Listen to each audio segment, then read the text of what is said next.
Hello दोस्त, आप सब मुझे पहचानते ही हैं। मैंने कल वीडियो बनाया था फिलिप भाई के साथ, आर1 बैन के साथ। जो मेरा वीडियो अभी यूट्यूब पर चल रहा है उसके बारे में लेकर, 2 महीने पहले मेरी जो वीडियो वायरल हुई थी उसके बारे में लेकर। तो पहली बात तो आर1 बैन में जब मेरी वीडियो जब चल रही है, वो मेरे घर पे शादी थी मेरे बड़े पापा की लड़के की। उस टाइम वो आर1 बैन को घर पे बुलाया गया था। मैं उस शादी में ही नहीं रहने वाली थी, पर मेरे घर वालों के कहने पर मैं रुकी। मेरे घर वालों ने हिम्मत दी कि तू ऐसे डर डर के कब तक घर पे बैठी रहेगी, किसी ना किसी दिन लोगों का सामना तो करना ही पड़ेगा ना। इसलिए मैं शादी में भी रुकी। शाम को आर1 बैंड आई, मेरे फ्रेंड लोग आए, मेरे रिलेटिव्स आए, मेरी मौसी मौसी मौसी की लड़की, मेरी बड़ी मम्मी सब आए। उन्होंने बोला कि तू एक बार हिम्मत करके बैंड पे जा, हमें भी तेरा सिंगिंग सुनना है, ऐसा करके उन्होंने हिम्मत दी। तो इसलिए मैं आर1 बैंड पे चढ़ी थी। ना ही इन्होंने मुझे बुलाया था, नहीं वो अगले प्रोग्राम में मुझे बुलाने वाले हैं। वो मेरे घर पे शादी थी, इसलिए मैं आर1 बैंड में चढ़ी थी। मैं आर1 बैंड वालों के सामने माफी मांगना चाहती हूँ कि मेरी वजह से आप लोगों को जो सुनना पड़ा, लोगों की गालियां खानी पड़ी, इसलिए मैं आर1 बैंड के सभी मेंबर से सॉरी बोलना चाहूंगी। और दूसरी बात, 2 महीने पहले जो मेरा वीडियो वायरल हुआ था उसके बारे में मैं आपको सच्चाई बोलना चाहूंगी। कल मैंने सब सच बोला था उस वीडियो में। 15 मिनट नहीं हुए उस वीडियो को डाले हुए और लोगों के फोन आने चालू हो गए फिलिप भाई पे कि ये तू वीडियो डिलीट कर, नहीं तो तेरे साथ बुरा होगा। उनको धमकी दी गई, इसलिए फिलिप भाई ने वो वीडियो डिलीट कर दिया। जब मैं सच बोल रही हूँ तो मुझे दबा दिया जा रहा है। जो वीडियो को वायरल नहीं होना देना चाहिए था उसको और शेयर करते गई। आज मैं सच बोल रही हूँ तो मुझे दबा दिया जा रहा है। जो मुझे सपोर्ट कर रहे हैं उन लोगों को धमकी दी जा रही है। ऐसा क्यों? मेरे साथ ही ऐसा क्यों कर रहे हैं सब? जो वीडियो डिलीट करवाना था उसको तो किसी ने डिलीट नहीं करवाया। और आज कल कमेंट में बोल रहे थे कि वीडियो डिलीट करो डिलीट करो। क्यों? मैं सच बोल रही हूँ तो आप लोगों को पसंद नहीं आ रहा है। आप लोगों ने मुझे सपोर्ट तो नहीं किया, पर मैं सच बोल रही हूँ उसको तो सबके सामने लाने दो मुझे। और ये वीडियो 4 साल पहले की है। उसके बाद मैं इसके साथ रिलेशन में ही नहीं रही। उसने किया या उसकी गर्लफ्रेंड ने किया मुझे नहीं पता। ऐसा नहीं कि मैं आगे नहीं गई, मैं पुलिस स्टेशन तक पहुंची हूँ। मुझे पुलिस स्टेशन में नहीं जाना था। कभी मैं पुलिस स्टेशन में पैर नहीं रखा, फिर भी मुझे जाना पड़ा। और ये वीडियो 4 साल पहले की है।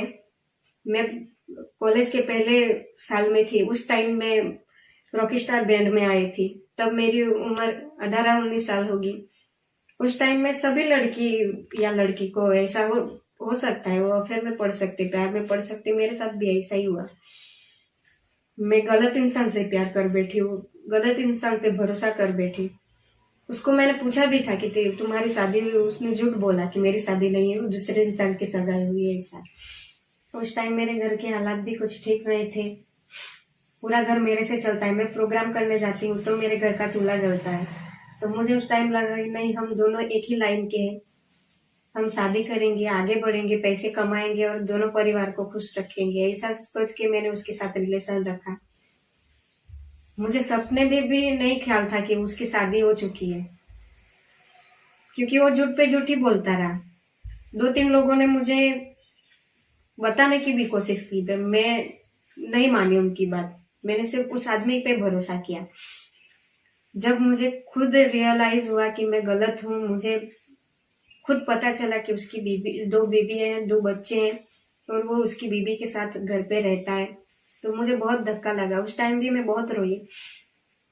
फिर उससे बात की, मैंने उससे झगड़ा किया और उसके साथ ब्रेकअप कर लिया। मैंने खुद वो वीडियो उसके फोन में से डिलीट कर दिए थे। मेरी गलती है कि मैंने उसको वीडियो उतारने दिया। सभी लड़कियां किसी से भी प्यार करती है, उस पर हद से ज्यादा भरोसा कर लेती है, वो जो कहता है वो करती है। मैंने भी वही किया। वही मेरी सबसे बड़ी गलती थी कि मैंने उस इंसान पे भरोसा किया। मैंने वो वीडियो डिलीट भी कर दिया था उसके फोन में से।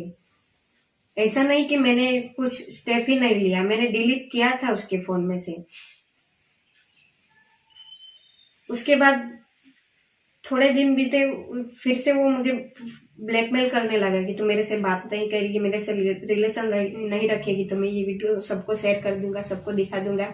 2-3 बार उसने ऐसा किया भी कि स्टेटस पे रख दिया था, पर चलो जाने दो, मैंने वो ध्यान ही नहीं दिया।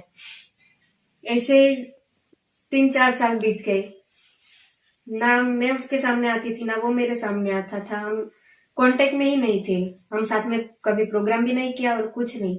ये 4 साल के बाद मैं नवरात्रि में उनके साथ प्रोग्राम करने के लिए गई, वो भी रॉकिंग स्पाइडर के मैनेजर विपुल भाई के कहने पर। वो मुझे छोटी बहन जैसे मानते हैं।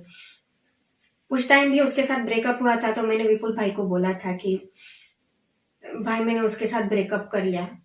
वो उस इंसान का अच्छा बेस्ट फ्रेंड क्यों ना होगा, पर उसने तब मुझे ये बात बोली थी कि तृषा तूने जो भी किया वो अच्छा किया, वो तेरे लायक नहीं था। उसका बेस्ट फ्रेंड होगा तो कोई बात नहीं, मेरे लिए उन्होंने अच्छा सुन अब कहा था उस टाइम। वो बात मुझे आज भी याद है। वो नवरात्रि में गई, वो भी मेरी मम्मी भी मना कर रही थी कि मत जा, कुछ ना कुछ गलत होगा। मैंने भी विपुल भाई से मना किया कि भाई मुझे नहीं आना, क्योंकि उस इंसान की गर्लफ्रेंड है वो, और बहुत परेशान कर रही थी मुझे नहीं, मेरी जिसके साथ सगाई होने वाली थी उसको भी परेशान करके रख दिया है। कल भी मैंने ये बात बोली थी, पर कल उस लड़की ने फोन किया, दूसरी लड़की ने फोन किया, मुझे नहीं पता, पर एक लड़की का भी फोन आया था वो फिलिप भाई पे। ऐसा मुझे सुनने को मिला कि वो धमका रही थी कि ये वीडियो डिलीट कर, नहीं तो तेरे साथ बुरा होगा, ऐसा करके। मैंने किसी लड़की का नाम नहीं लिया, उसके एरिया का नाम नहीं लिया, मैंने कोई प्रूफ ही नहीं बताया किसी को, मैंने सिर्फ लड़की का नाम लिया। तो कैसे जान गई कि मैंने उसी का नाम लिया? उसने गलत किया तभी उसको पता चला ना कि नहीं ये मेरी बात कर रही है ऐसा। तो वो लड़की मुझे तो परेशान कर ही रही थी, स्टाफ के सभी मेंबर को परेशान करके रख दिया था। मेरे हस्बैंड की तो उसके हस्बैंड जो होने वाले थे वो तो इन मामलों में कुछ जानते ही पहचानते नहीं, उनको भी परेशान करके रख दिया था। तो मैंने रॉकिंग स्पाइडर वाले विपुल भाई को बोला कि भाई मुझे नहीं आना नवरात्रि में, ये बहुत परेशान कर रही, टॉर्चर कर रही है मुझे। तो वो बोले कि नहीं मैं बैठा हूँ, वो क्या कर लेगी, हमारी तो, हम कलाकार हैं, हम कभी ना कभी तो साथ में प्रोग्राम करेंगे ही ना, ये तो हमारी रोजी रोटी है, हम ही प्रोग्राम नहीं करेंगे तो हमें कौन खिलाने के लिए आएगा, वो तो नहीं आने वाले ना खिलाने के लिए। ऐसा ही हुआ। तो फिर मैं नवरात्रि में प्रोग्राम करने के लिए गई। मैं अकेली कहीं नहीं जाती प्रोग्राम में, कहीं भी प्रोग्राम हो मेरे भाई मेरे पापा मेरे साथ आती हैं। ऐसा नहीं कि मैं अकेली जाती हूँ। लोग मुझे कैरेक्टरलेस समझते हैं, मैं उनको भी बोलना चाहती हूँ जो मुझे गलत बोलते हैं। जिन लोगों के साथ मैंने काम किया है, जो लोग मुझे पहचानते हैं, उनको पूछो कि मैं कैसी लड़की हूँ, उसके बाद मुझ पे उंगली उठाना। किसी के सामने मैंने तू करके नहीं आज तक बुलाया, किसी को मैंने नाम लेकर नहीं बुलाया, सबको मैं भाई कह के बुलाती हूँ। तो आप लोग कैसे मुझे बोल रहे हैं कि मैं कैरेक्टरलेस हूँ, कि मैं ऐसी लड़की हूँ वैसी लड़की हूँ। आज तक मैंने ड्रिंक को हाथ नहीं लगाया। जो ड्रिंक करते हैं, जो व्यसन करते हैं, वो उनके सामने मैं खड़ी नहीं रहती हूँ, और आप लोग बोलते हैं कि मैं ड्रिंक करती हूँ। मुझे आप लोगों ने कहाँ देखा था ड्रिंक करते हुए? मेरे घर में ऐसा चलता ही नहीं, तो मैं कैसे करूंगी ऐसा? और दूसरी बात कि पूरे घर में मैं अकेली कमाने वाली हूँ, और ये मेरा पैशन था, सिंगिंग करना मेरा शौक था, मुझे इसमें ही आगे बढ़ना था। और 4 साल पहले की बात, मैंने उस इंसान पे भरोसा करके बहुत गलत कर दिया था, उसके साथ मैंने रिलेशन तोड़ा। उसके बाद मैं इस लाइन में पड़ी नहीं, सिर्फ मेरे करियर पे मैंने ध्यान दिया कि नहीं मुझे आगे बढ़ना है, मुझे कुछ करके दिखाना है, मेरे मम्मी पापा को के लिए कुछ करना है, सिर्फ मैं इसी पे ध्यान दे रही थी। उसके बाद मेरी अभी दिवाली के बाद मेरी सगाई भी होने वाली थी, हमारा आना जाना भी चालू हो गया था दोनों तरफ से। और वो मेरे जो हस्बैंड होने वाले थे वो भी प्रोग्राम में मेरे साथ आते थे, नवरात्रि में भी थे वो। किसी ने तो देखा भी होगा उनको। तो मेरी सगाई भी इसलिए टूट गई ये वीडियो वायरल होने के कारण। ये 4 साल पहले की बात है, सबके पास्ट होते हैं, मेरे भी पास्ट था, तो मैं सब पीछे छोड़ के आई थी, मैं बहुत आगे बढ़ गई थी। मैंने कितनी मेहनत करी होगी तब मैं इस मुकाम पे आई हूँ, मैं जानती हूँ।